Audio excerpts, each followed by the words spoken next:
إن الحمد لله نحمده ونستعينه ونستغفره ونعوذ بالله من شرور أنفسنا وسيئات أعمالنا من يهد الله فلا مضل له ومن يضلل فلا هادي له أشهد أن لا إله إلا الله جل عن الشبيه والمثيل والكفء والنذير وأشهد أن محمدا عبده ورسوله وصفيه وحبيبه وخيرته من خلقه وخليله أرسل الله رحمة للعالمين وحجة على العباد أجمعين فهدى الله به من الضلالة وبصر به بعد الجهالة وكثر به بعد القلة وأغنى به بعد العيلة وتجمع به بعد الشتات فصلاته وسلامه وعلى آله الطيبين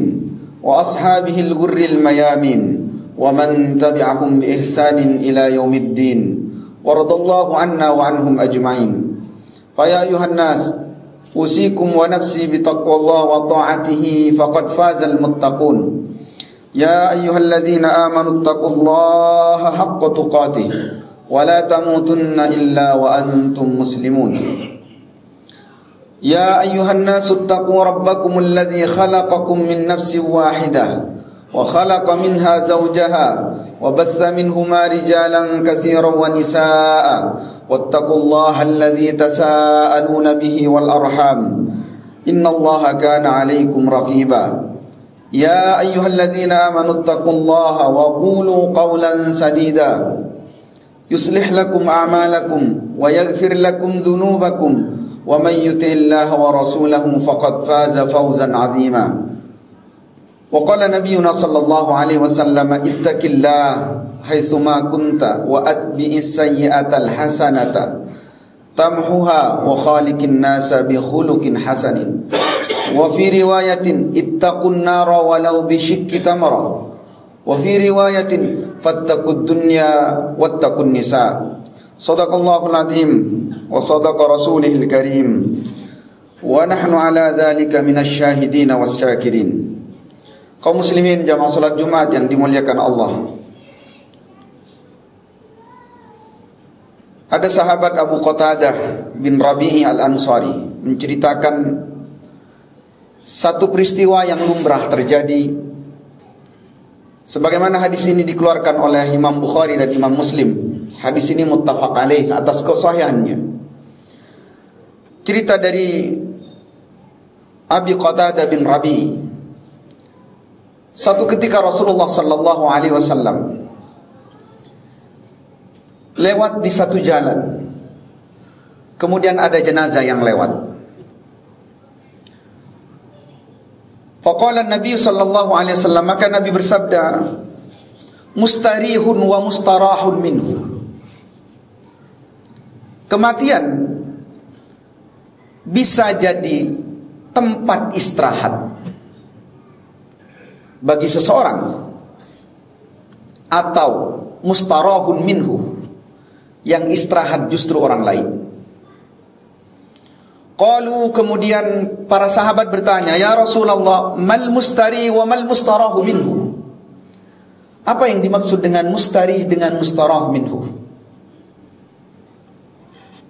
Qala, kemudian Nabi bersabda, al-abdus salih, seorang hamba yang salih kepada Allah, amalannya salih, yastarihu min nasabid dunya, orang itu akan istirahat dari lelahnya kehidupan dunia, wa adzaha, dan orang itu akan benar-benar istirahat dari gangguan dunia, ila rahmatillah, dia akan istirahat, dia akan menemukan rahmat dari Allah. Wal abdul fajir, sedangkan seorang hamba yang fajir, banyak dosa, hatinya dipenuhi dengan keinginan-keinginan jahat, al abdul fajir, yastarihu minhul ubbad, orang-orang akan istirahat, mereka yang hidup dengannya akan istirahat. Wal bilad, tidak hanya orang yang istirahat, negeri yang dia tinggali, tempat yang dia duduki, itu akan juga istirahat. Wasyajar, bahkan pohon. Wal ashjar, bahkan pohon-pohon juga ikut istirahat. Wad dawab, bahkan binatang pun juga ikut istirahat. Kaum muslimin jamaah salat Jumat yang dimuliakan Allah, setidaknya ada 3 pelajaran penting dari hadis ini. Yang pertama, menyaksikan jenazah itu bagian diantara yang kita saksikan yang harusnya menjadi nasihat bagi kita. Dan di banyak riwayat Rasulullah SAW, ketika persis beliau berjalan kemudian ada jenazah, mesti ada pelajaran yang beliau sampaikan. Kadang Rasulullah menangis karena mungkin dakwah belum sampai pada orang itu. Maka Rasulullah dalam peristiwa ini memberikan pelajaran kepada kita semua. Melalui hadis ini, kita semua akan jadi jenazah. Sehingga ketika Nabi SAW dibebani banyak tugas dakwah oleh Allah Subhanahu wa Ta'ala, diuji dengan ujian yang berat, dihina dengan hinaan yang tidak pernah dialami oleh orang sebelumnya, disiksa dengan siksaan yang sangat menyakitkan, diusir dan segala macam, bahkan ancamannya pembunuhan. Allah menenangkan Nabi Muhammad bukan dengan apapun, tapi diantara yang ditenangkan oleh Allah dengan kematian. Innaka mayyitun wa innahum mayyitun. Tenang Muhammad, tenang wahai Rasul, kamu itu mayit dan mereka juga mayit. Summa ila rabbikum turja'un. Kemudian semuanya akan kembali pada Tuhannya, bertanggung jawab atas semua perbuatannya. Semua akan kembali. Maka mungkin kita sama jamaah yang dimuliakan Allah, ada di antara kita mungkin ada yang sedang merasakan lelahnya dunia, capeknya beribadah, sulitnya kehidupan karena banyaknya ujian. Maka salah satu yang menenangkan kita adalah kematian. Tapi banyak di antara kita justru sebaliknya, kita gelisah karena takut mati. Dan ini di antara penyakit yang ditakutkan oleh Nabi Muhammad yang disebut dengan al-wahan, hubbud dunya wa karahiyatul maut. Justru Nabi Muhammad ditenangkan dengan kematian. Innaka mayyitun wa innahum mayyitun. Maka Rasulullah SAW juga ketika melihat jenazah, menguburkan jenazah, salah satu nasihat yang paling berarti bagi kita, kafabil mauti wa'idha. Cukuplah bagi orang-orang yang benar-benar berakal itu kematian sebagai nasihat, pengingat. Apa yang perlu benar-benar kita kejar dalam kehidupan ini kecuali husnul khatimah? Tidak ada. Kemudian yang kedua, jamaah yang dimuliakan Allah, Rasulullah SAW ketika ditanya oleh sahabat apa mustarih dan apa mustarah minhu, Rasulullah kemudian menjelaskan mustarih, mudah-mudahan kita termasuk di dalamnya. Mustarih adalah orang yang ketika mati dia istirahat, benar-benar istirahat. Tidak ada lagi transfer dosa. Karena di antara isi doanya adalah waj'alil mauta rahatan lana min kulli syarr. Ya Allah, jadikan kematian sebagai tempat istirahat dari keburukan. Dia benar-benar istirahat. Tidak ada sangkut pautnya dengan dosa orang lain, enggak ada. Karena dia tidak pernah menginspirasi orang lain untuk berbuat dosa. Enggak ada. Istirahat. Kenapa dikatakan juga dia orang yang istirahat? Karena Rasulullah menyebutkan ad-dunya sijnatun lil mu'min. Dunia itu memang penjara bagi orang beriman. Duduk sebentar dipanggil salat, sedang asik-asiknya bekerja dipanggil untuk sujud kepada Allah. Menjegerakan diri terus begitu. Yang lain sedang terlelap tidur, dia bangun tengah malam. Bagi orang yang tidak beriman mungkin itu dianggap melelahkan. Maka yang capek bagi orang beriman itu mungkin fisik, tapi tidak dengan jiwanya. Semakin dia dekat kepada Allah, meski fisiknya lelah, dia semakin mendapatkan ketenangan. Ala bidzikrillah tatmainnul qulub. Sehingga ketika dia menghadap Allah, dia benar-benar beristirahat dengan tenang, dengan nyaman, karena bertemu dengan rahmat Allah. Dia menikmati semua amal salihnya, dia menikmati semua kebaikannya, dinikmatinya, benar-benar istirahat. Dan ini menjadi doa kita jamaah yang dimuliakan Allah, agar ketika kita nanti menghadap Allah, kita benar-benar istirahat dan benar-benar mendapatkan apa yang selama ini kita mungkin berkeringat, kita mungkin berlelah-lelah.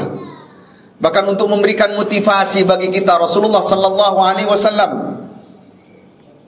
wala ham wala gham wala nasabin wala wasabin. Sekecil apapun, bahkan kegelisahan yang muncul dalam diri kita, mungkin tidak nyaman, semuanya dicatat ibadah oleh Allah kalau kita bersabar. Min adad dunya wa nasabiha, dari gangguan dunia dan lelahnya. Maka jadikan semua lelah kita, jemaah yang dimuliakan, lillah, semata-mata hanya untuk Allah subhanahu wa ta'ala. Kemudian yang ketiga, pelajaran yang terpenting, dan ini mudah-mudahan menjadi titik di mana kita tidak lagi menginspirasi keburukan bagi orang lain, yaitu Abdul Fajir, seorang hamba yang banyak dosa. Ketika dia mati, Rasulullah menyebutkan mustarahun minhu, bukan dia yang istirahat, tapi orang lain yang istirahat. Tetangganya istirahat, teman kerjanya merasa istirahat. Kenapa? Karena orang ini yang selama ini tangannya zalim, lisannya menyakiti, tindakannya merugikan banyak orang, ketika orang ini telah wafat, orang-orang mengatakan alhamdulillah, orang itu telah tiada. Dan ini seburuk-buruk hamba. Lalu kemudian Rasulullah menyebutkan dengan kalimat wal bilad, negeri yang dia tinggali juga ikut istirahat, di mana setiap tempat, setiap ciptaan Allah itu bertasbih kepada Allah, tenang.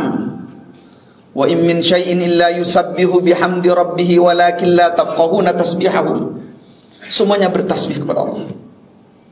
Ketika orang-orang ini berbuat jahat, tempat yang dia tinggali, makhluk-makhluk Allah yang lain justru mendoakan keburukan. Dan kita pernah mendengar satu riwayat di mana banyak ciptaan Allah itu yang memohon kepada Allah agar segera diturunkan azab untuk memusnahkan orang-orang yang jahat dan zalim. Maka ketika orang ini telah kembali, harus bertanggung jawab atas semua perbuatannya, kemudian negeri yang dia tinggali juga ikut tentram, kembali tenang, bertasbih kepada Allah. Wasyajar, pohon pun ikut tenang. Waddawa, binatang pun juga ikut tenang. Karena orang-orang kalau sudah diperbudak oleh hawa nafsunya, syahwat dunianya muncul, berapa banyak pohon yang dia rusak, lingkungan menjadi tercemar. Binatang yang tidak punya akal senang tidak adanya dia, bahkan binatang pun diganggu. Itulah ketika mereka kemudian menginginkan dunia ini sebagai tempat terindahnya, yang semua itu adalah mata'ul ghurur, kesenangan yang menipu. Karena tidak akan pernah bisa, pastikan dan wajib kita imani, tidak akan pernah bisa seseorang menjadikan dunia ini tempat peristirahatan yang sesungguhnya. Maka istirahatlah sebenar-benarnya jamaah yang dimuliakan Allah ketika menghadap Allah subhanahu wa ta'ala. Berlelah-lelahlah di dunia ini untuk beribadah kepada Allah subhanahu wa ta'ala. Mudah-mudahan beberapa ayat dan hadis yang telah dibacakan memberikan keberkahan bagi kita semua. Barakallahu li wa lakum fil Qur'anil azim, wa nafa'ani wa iyyakum bima fihi minal ayati wa dzikril hakim, wa taqabbala minni wa minkum tilawatahu innahu huwas samiul alim, wastaghfiruh innahu huwal ghafurur rahim. Alhamdulillah Rabbil Alamin, alhamdulillah ala kulli halin wa ni'matin, alhamdulillah alladhi bi ni'matihi tatimmu salihat, alhamdulillah hamdan kama amar, wa ashhadu an la ilaha illallah wa ashhadu anna Muhammadan abduhu wa rasuluhu irghaman liman jahada bihi wa kafar. أما بعد فيا أيها الناس اتقوا الله ثم اتقوا الله وذروا الفواحش ما ظهر منها وما بطن وحافظوا على الصلاة وحضور الجمعة والجماعة واعلموا أن الله أمركم وبدأ فيه بنفسه وثنى بملائكة قدسه فقال تعالى ولم يزل قائلا عليما إن الله وملائكته يصلون على النبي يا أيها الذين آمنوا صلوا عليه وسلموا تسليما اللهم صل على محمد وعلى آل محمد كما صليت على إبراهيم وعلى آل إبراهيم وبارك على محمد وعلى آل محمد كما باركت على إبراهيم وعلى آل إبراهيم في العالمين إنك حميد مجيد اللهم اغفر للمسلمين والمسلمات والمؤمنين والمؤمنات الأحياء منهم والأموات إنك سميع قريب مجيب الدعوات يا قاضي الحاجات ربنا ظلمنا أنفسنا وإن لم تغفر لنا وترحمنا لنكونن من الخاسرين ربنا لا تزغ قلوبنا بعد إذ هديتنا وهب لنا من لدنك رحمة إنك أنت الوهاب ربنا هب لنا من أزواجنا وذريتنا قرة أعين واجعلنا للمتقين إماما اللهم اقسم لنا من خشيتك ما يحول بيننا وبين معاصيك ومن طاعتك ما تبلغنا به جنتك ومن اليقين ما تهون به علينا مصائب الدنيا اللهم متعنا بأسماعنا وأبصارنا وقوتنا ما أحييتنا واجعله الوارث منا واجعل ثأرنا على من ظلمنا وانصرنا على من عادانا ولا تجعل الدنيا أكبر همنا ولا مبلغ علمنا ولا تسلط علينا من لا يرحمنا اللهم اصلح لنا ديننا الذي هو عصمة أمرنا وأصلح لنا دنيانا التي فيها معاشنا وأصلح لنا آخرتنا التي إليها معادنا واجعل الحياة زيادة لنا في كل خير واجعل الموت راحة لنا من كل شر اللهم ارزقنا حسن الخاتمة اللهم هون علينا في سكرات الموت والنجاة من النار والعفو عند الحساب اللهم اجعل آخر ما نقول لا إله إلا الله ربنا آتنا في الدنيا حسنة وفي الآخرة حسنة وقنا عذاب النار